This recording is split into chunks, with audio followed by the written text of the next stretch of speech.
Another component of sin is the cause or the intention.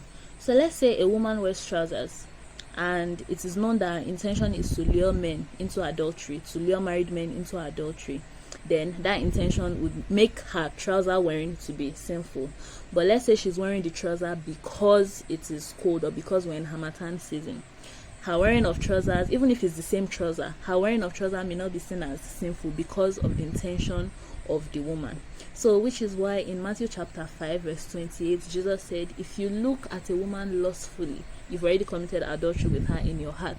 So that means if you look at that woman without the intentions of lust, then it's not a sin. But if you now look at the woman with the intention of lust, then you've already committed adultery with her in your heart. Then another point is the effect. So let's say I take someone's item and the person doesn't get angry and the person is just okay with it, then it doesn't have to be stealing. But if I take someone's property without telling them steal, and the person is affected so seriously, some people might start blaming me that I was the one that stole that property. And a biblical example is in Ephesians chapter 5 verse 18. I like the NIV that says you shouldn't drink wine or something alcoholic because it leads to debauchery. So you see that if alcohol had the same effect as water, it will not be sinful because it doesn't have any effect. But because of the effects that alcohol has, that's why Paul was saying, don't take it because it is sinful, because it leads to debauchery. Then lastly, we have your nature. Your nature can make something you do to be sinful. So say for instance, one's sexual orientation. If you are not a heterosexual person, your marriage to a man can be seen as sinful by people. So if you're a woman and you're marrying a man, it's not a sin. But if you're a man and you're marrying a man, some people will say that is a sin. And let's say if you're a woman, for instance, if you're a woman and you're taking up certain religious rules, some people will even see it as sinful. And an example can be found in Paul's letter to the Corinthians, 1 Corinthians chapter 13 or so, that Paul said women should be silent in the church, that it's not okay for a woman to be speaking in the church. Women should always be submissive.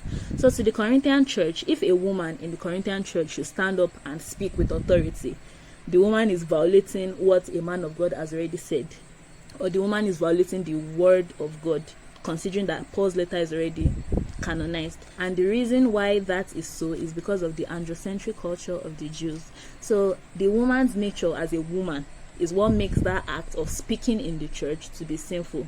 If that woman was a man, speaking in the church is not going to be sinful. It's a normal thing because that's what men do. You stand up and you speak. Authority, normal thing.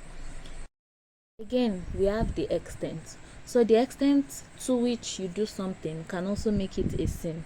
For example, anger.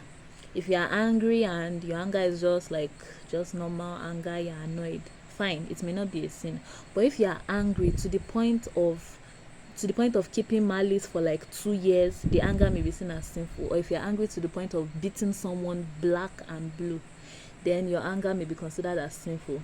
And you can find this in Ephesians chapter 4 verse 26. Paul said you can be angry, but don't let your anger lead you into sin, and don't let the sun set on your anger. So the anger is not the point, but if your anger is now so serious to the point that you're sinning because of the anger, or to the point that your anger is lasting for an entire day or for a long period of time, the anger is a sin.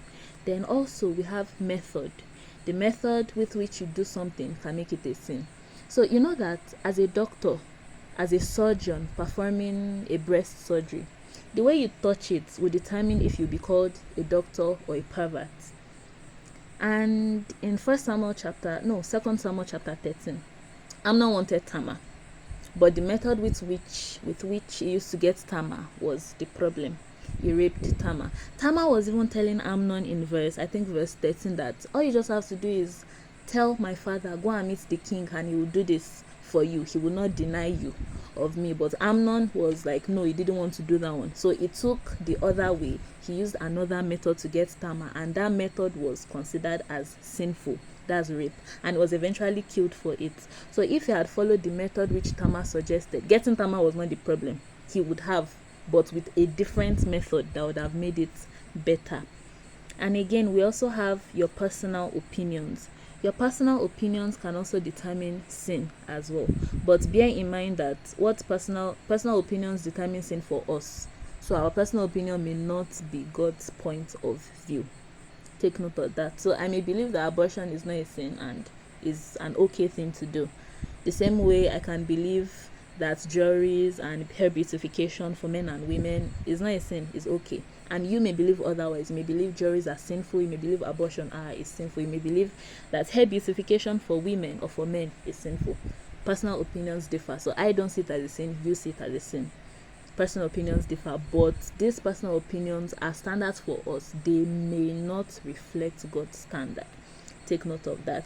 And in the Bible, there are so many examples of personal opinions, like the Israelites that were asking for a golden calf in Exodus 32.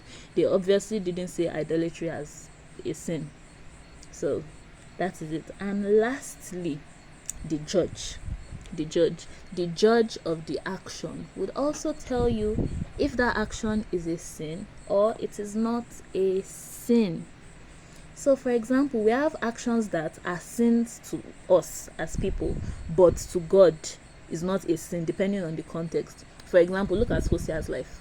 God instructed Hosea, a prophet of God instructed Hosea that he should marry a harlot. Now, to the Israelites, then it might be embarrassing that a prophet, you're marrying a harlot, you're joining yourself with this unbeliever, with this you understand how harlots were seen. Harlots were like degraded. So a prophet like Hosea marrying a harlot, even in today's world, it might even be seen as sinful by many people. Yet it was God's instruction. God definitely did not count it as a sin against Hosea. Then we have things that they are sins to God, but to us they are not sins, and we have so many examples in the Bible. And that Israelite idolatry can also work because it's a sin to God, but at many points they didn't consider idolatry as sinful.